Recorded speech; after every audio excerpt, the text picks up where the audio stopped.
Okay, example 2. So now we're given 3 more difficult functions. We have a quadratic, rational, and a radical, and we're going to find compositions of all the following. And then we need to state the domain.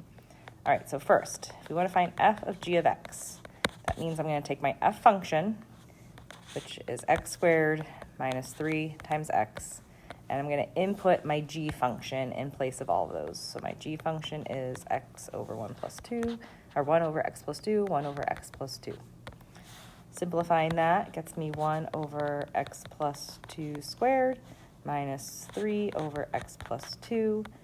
To make that into one fraction, I just need another x plus 2 in that second rational expression. So then my denominator will have x plus 2 squareds.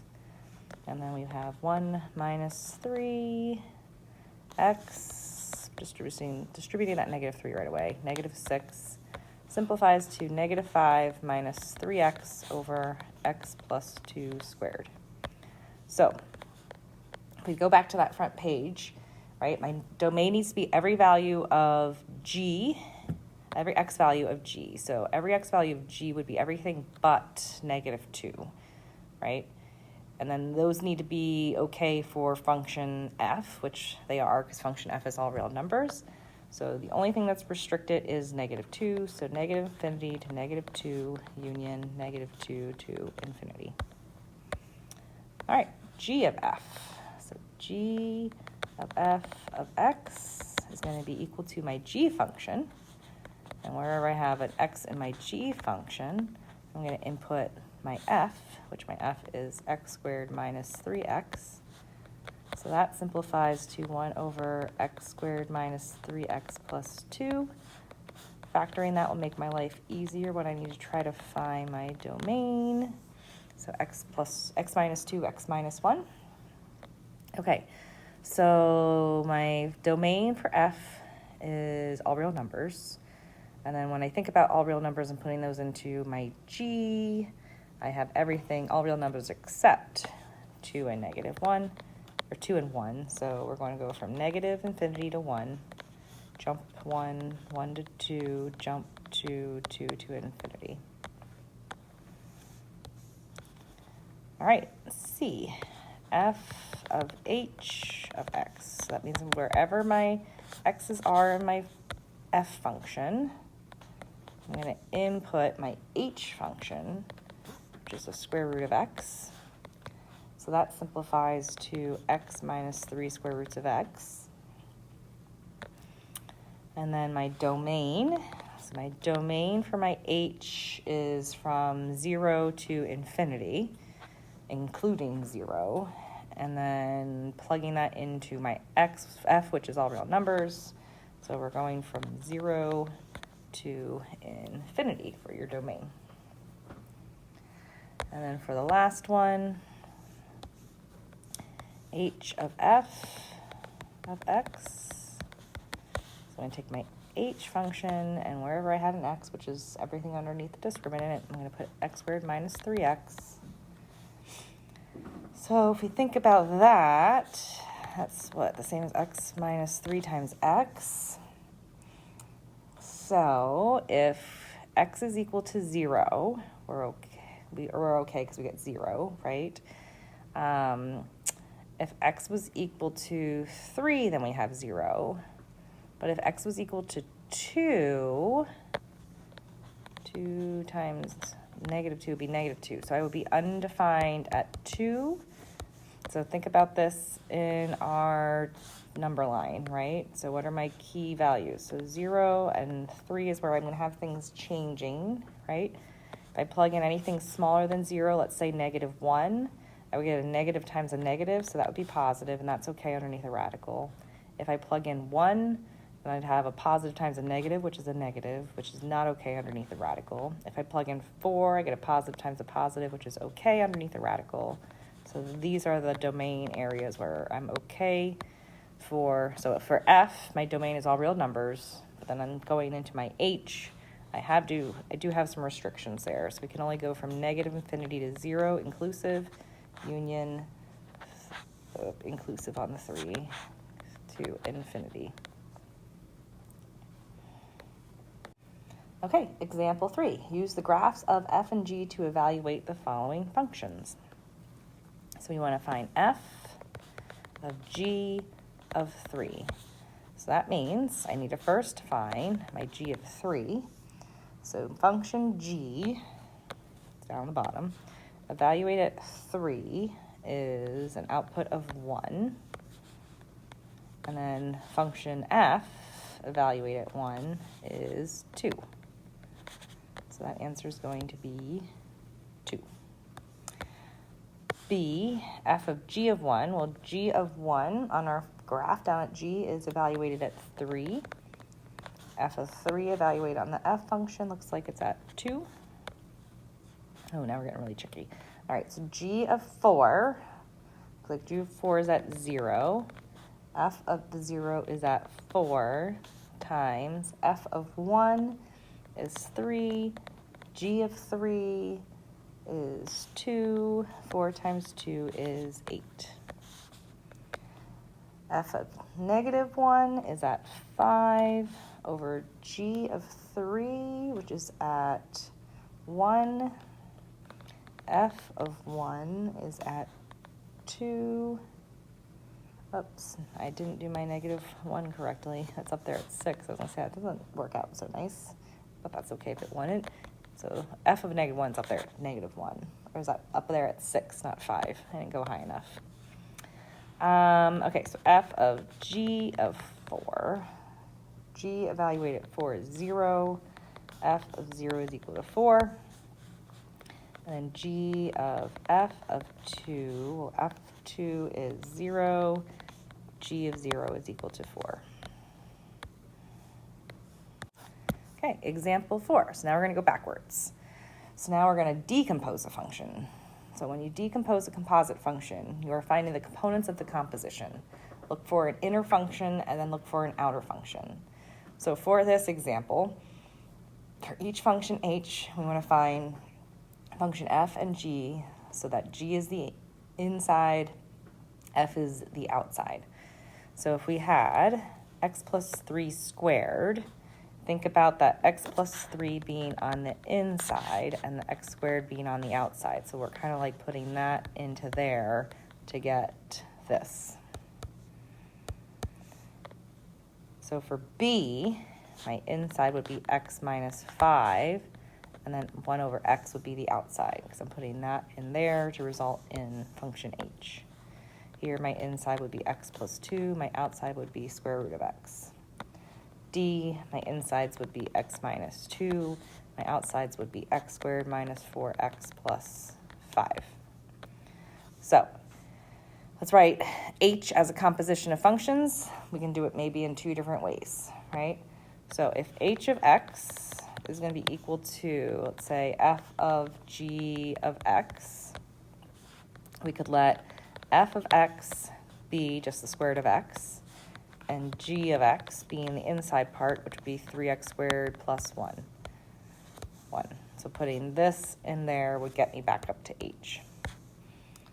Or we could let f of x equal the square root of 3x plus 1, and then g of x would be equal to x squared. That's another way we could do it. Or for a third way, not that it asked for it, f of x is equal to the square root of x plus 1, and then my g of x could just be 3 of x, which still give me a composition of f of g of x to equal back up to the h of x. All right, so now let's put some application to this. So interpreting composite functions. Jim plants wheat on his farm in Kansas. The function w of a gives the amount of wheat in bushels that he expects to harvest if he plants wheat on a amount of acres. When the wheat is harvested, Jim can collect the amount of money, M, in dollars that he will earn from selling W bushels of wheat with function M of W. So explain the meaning of W of 5 is equal to 275. So that means that when Jim plants 5 acres of wheat, and he'll get a yield, so yields 275 bushels. from the land.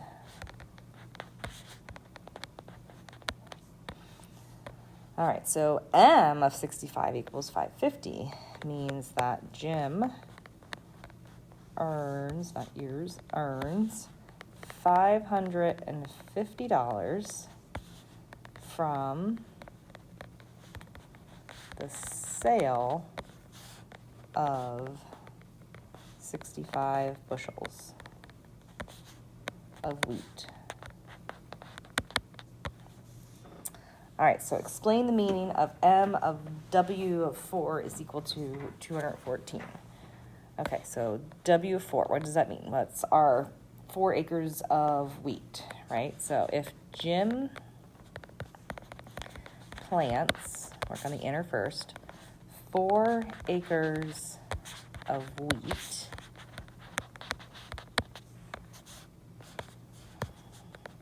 which means he will earn, and earns $2,100, too many zeros, from his harvest.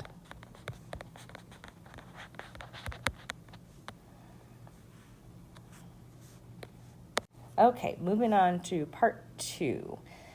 Composition as functions. So the table of values for 3 functions f, g, and h are given below. Find the values for each composite function operation below.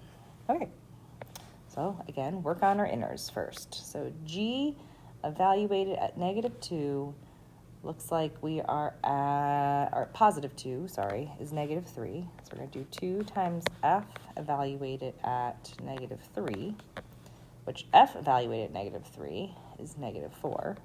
So 2 times -4 gets me -8 for that first set of terms. And then we have 3 times g, h evaluated at 0 is 3, g evaluated at 3 is 2, 3 times 2 is 6, -8 plus 6 is -2. B, g evaluated at -2 is -1, h evaluated at -1 is 1.5, g evaluated at 2 is -3, f evaluated at -3 is -4, multiplying that gets us -6. C, if k of x is equal to the absolute value of 3x minus 4, for what values of x is k of x equal to f of g of 0? Well, f of g of 0, so g evaluated at 0 is 1, f evaluated at 1 is 4, so we want to know when is k of x equal to 4. K of x is the absolute value of 3x minus 4 is equal to 4. Remember, how do we solve absolute value equations? Do the positive version first, and then do the negative version second, where I just make that 4 a -4. So then we get 3x is equal to 8, x is equal to 8/3 for the positive case, 3x is equal to 0, x is equal to 0 for the negative case. So x could equal 8/3, or x could equal 0. Example 8, describe the transformations of the composition functions given f of x equals x squared, g of x is equal to x minus 1, h of x is equal to 2. Okay, so g of x, plugging that into f. So that would be the same as doing f of x minus 1, which is the same as y equals x minus 1 squared, right? So what's happening is we are shifting right 1 unit. So my vertex was at 0, 0 for normal. It's here, here, here. Plugging in 3 would be 4. Reflect it.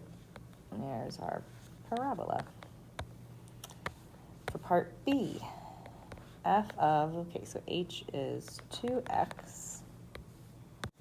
And our f function evaluated at 2x would look like y equals 2x squared. So what's happening is we're doing looks like a horizontal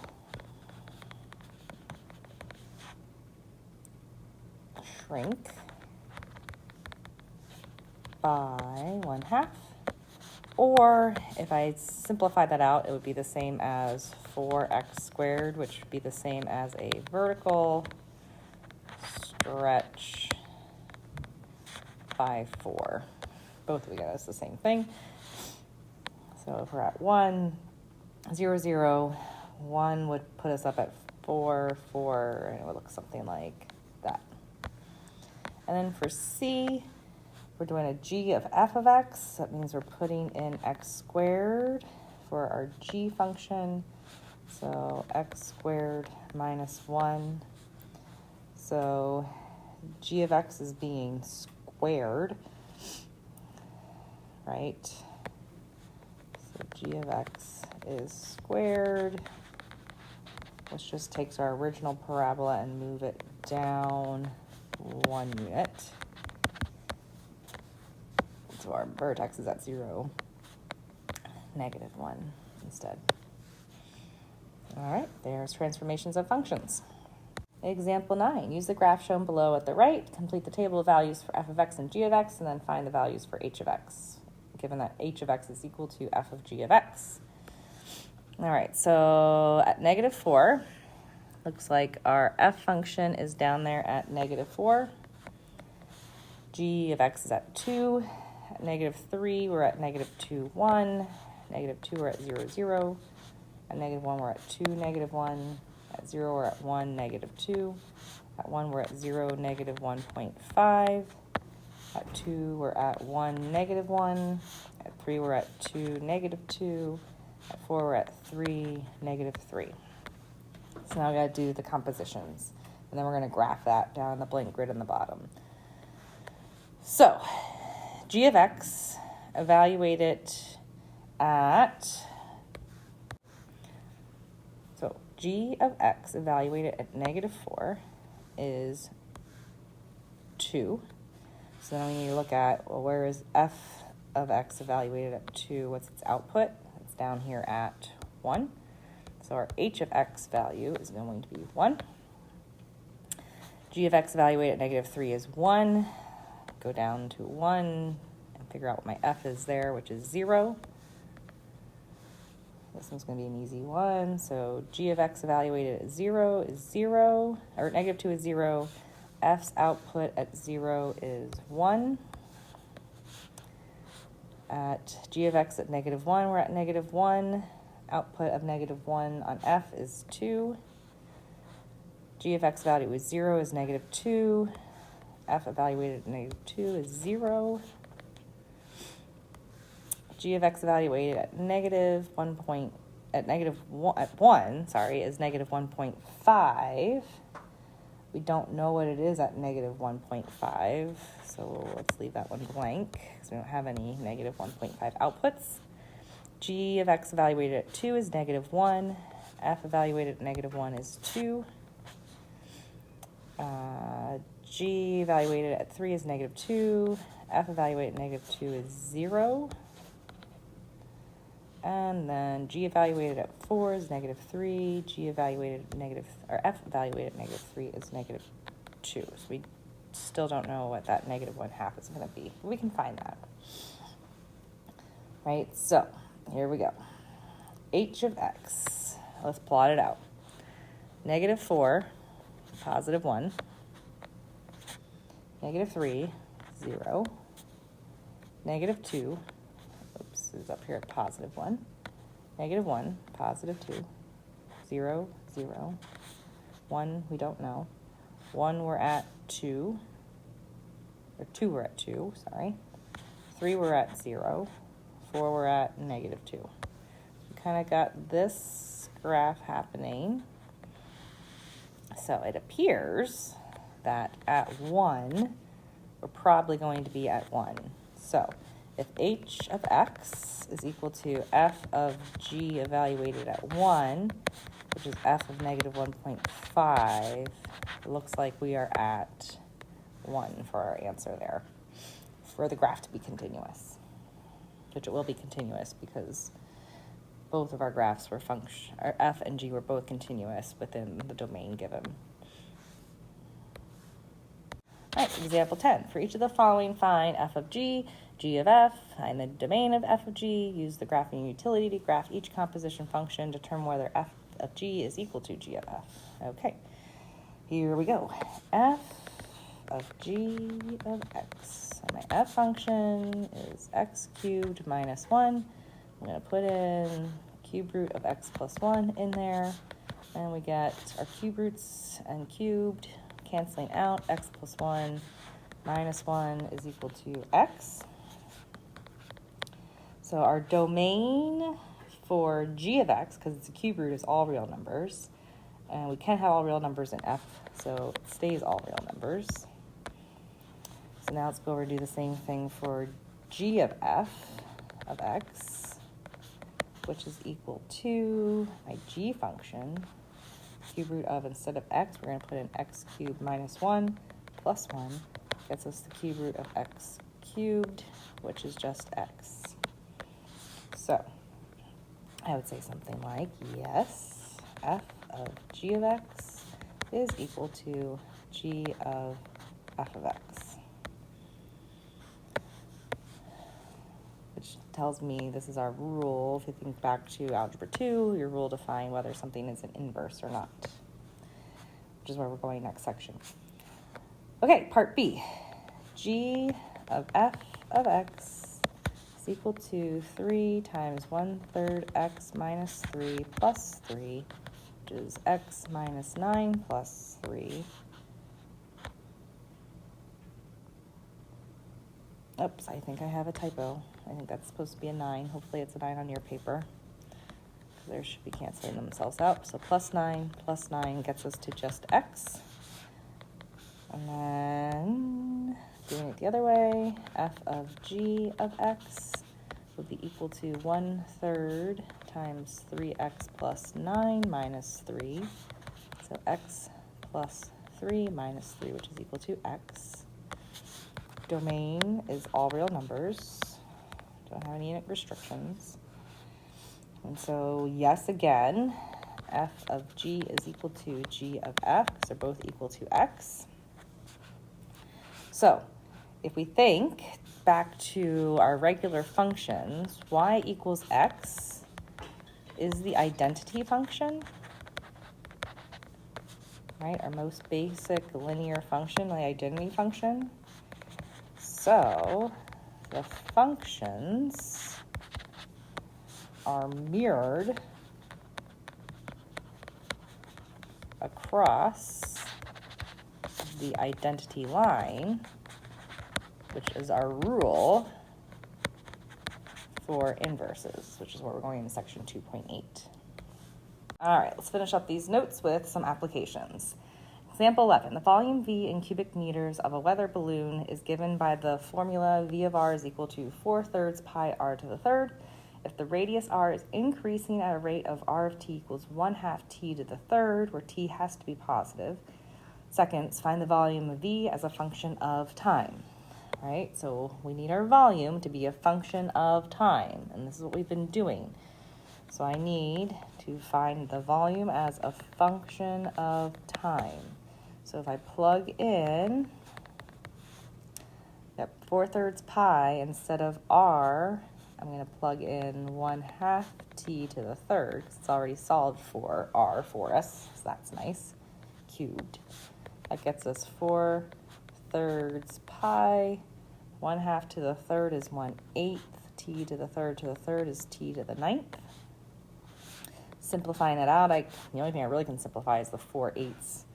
So that becomes 1/2. So pi over 6 t to the 9th meters cubed would be our volume with respect to time.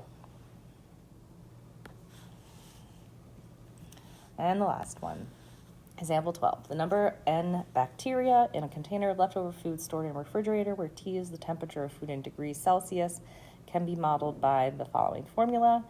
When the container is removed from the refrigerator, the temperature is T of T is equal to 5T plus 3, where our time has to be between 0 and 3. Time is in hours. Find the composite function of n of T of T. So n of t, so 5t plus 3. So that means we're going to put 5t plus 3 wherever I have a capital T in my n formula. 5t plus 3, 0, plus 76. Okay, now I got to simplify that. So this goes to what, 25t squared. 2 times 3 is 6 times 5t is 30. T plus 9. Distribute, that's 60. 60 times 25 is 1,500. T squared plus 1,800 plus 60 times 9, 540. That should be a T. Don't make my pluses and T's look different. T plus 540 minus 140 times 5 is negative 700. T 140 times 3, 420 plus 76. Okay, so that all simplifies to, so n of t is going to be equal to 1,500 t squared plus 1,100 t plus 196. So what does that mean? Well, it gives the number of bacteria present in the leftovers when sitting outside for 0 to 3 hours. So let's write that. So n of t will give the number of bacteria present in the leftovers, which is kind of gross to think about it, when sitting outside for 0 to 3 hours. Okay, so now find the number of bacteria present in the food after the container has been sitting out for 2 hours. So we're going to evaluate n of t of 2. So 1,500 times 2 squared plus 100. 1,100 times 2 plus 196 tells us that there is 8,396 bacteria present after the food has been sitting outside for 2 hours. Okay, so if we really wanted to think about this, we could think about what the temperature of the food would be at 2 hours, right? The temperature of the food would be at 13 degrees Celsius when it was out of.